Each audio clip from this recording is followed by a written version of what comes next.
Hey Crafty Fam, in this video we are going to prep and install this backdrop and balloon garland for this bridal shower, so stay tuned.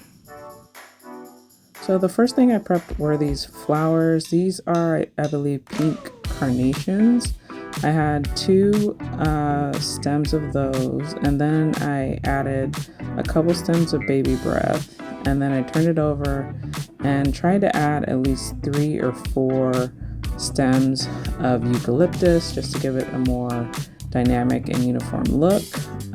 These stems were kind of long, so I tried to make them as even as possible without cutting them. And I'm using an old balloon from the extra balloons that I had to cover the stems so then they don't pop any of the balloons. So this is something that you can do anytime you're adding flowers.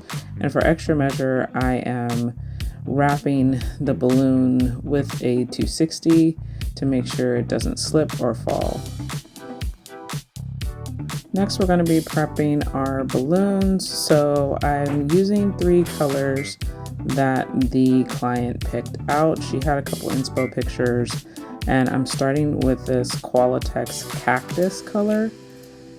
This is actually in the size, I believe I bought 3 sizes, so this is like the 11 and 16 inch that I'm prepping here. And I'm just doing my typical blowing up the balloons, tying them together in dupes, and then or couples or pairs, whatever you want to call it, and then twisting them together to make quads. So you want to do as much prep as you can when you are doing a balloon garland, because it really does save time when you're on site. So this is like the morning of the event. This next color is lace. I believe it's Tuftex lace. So I really like this color because it's kind of an off-white. It's not ivory, but it's a little like silky looking white. This I believe I had in maybe I think 12 inch and 17 inch. And again, I'm just tying the pairs together and then twisting them into quads. So I try and prep as many quads as I can, also using my inspo picture as a guide and my mock-up as a guide to know how many balloons to prep ahead of time. And then when you are twisting them together, I just like to twist them maybe like 1, 2, 3 times.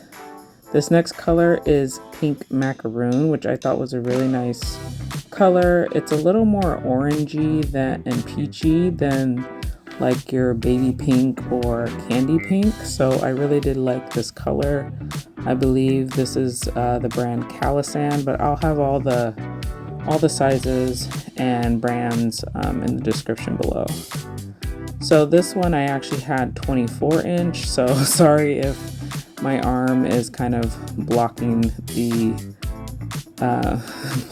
frame, but this had a 24 inch, so I had some really big balloons with this 24 inch and I believe 11 inch. So this was like going to be my main color that I worked with, and then I would say the cactus is like my secondary color, and then I'm just using the white as more of an accent. Now I'm moving on to prepping all my minis or 5-inch balloons. So I had 5-inch in every color, same brand as each color as well. And I really like to try and do as many smaller balloons as I can, because it's very tedious to do them on site. And a lot of the times you may not have an electric pump accessibility, so it does go a lot faster when you're at the house, and they don't take up as much room when you're prepping them and putting them in your transport bag. So I think I prepped about I try and estimate about maybe 2 quads for every large quad that I have in each color. But with this garland, I was actually going to do a couple different techniques with the minis. So this first So this first technique I'm actually going to use is using a 260 as a kind of like a balloon string. Using it to collect all the minis together. So I'm starting with the first pair. I'm tying the 260 around that first pair, and I usually like to do a double tie just to make sure it's really secure. Then I'm pulling the excess as hard as I can and wrapping it around my hand so it's not dangling. And then I'm just going around and doing like a figure 8 method, and then coming back to the middle, and then I just keep stacking these up, kind of in a braid technique, but I wasn't trying to make a braid. I was basically trying to make a large cluster of the mini balloons, so that way I'm not having to twist any on site, or I'm not even having to use as many sections of these clusters as possible. So I think there is like a cluster of 8, and then I just tied off the end in a double tie again, and then that one is ready to go. The other way you could do it is just twisting all the little pairs of minis. I think this was 4 pairs together. Oh no, this 5 pairs. So you could twist the 5 pairs together and it pretty much looks the same. So it's up to you how you want to do it. I was just testing out the different techniques. So with the green, I did also end up doing the twist method because I just felt like that was easier. I didn't really like using the 260. I really do like to save my 260s for when I need them. But with these, I was actually tying these minis together in pairs and then tying the necks of the minis together. So that's another way that you can make clusters. So this was a cluster of 6, and I think I just kept it like that to add to my garland.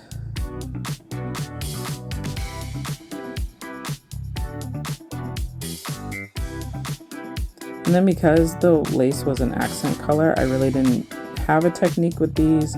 I just blew them up and then made quads, twisted together quads of the mini balloons, so then that way I could just make them easier to transport, and then I could always untwist them. The good thing about twisting them is that you can always untwist them without breaking the tie of the balloons together. So in the next thing, we're gonna transport everything in my car in the transport bag and then go on site. So the first thing I did was add my binder clips that already had the rubber bands attached to them. This also saves a lot of time. Then with the clusters assembled together in sections, I just wrapped the rubber bands around the balloons and then connected them in between, and then I added my flowers at the end to any little spaces that I thought the flowers would look nice. So if you like this video, then let me know, and I'll see you in the next one.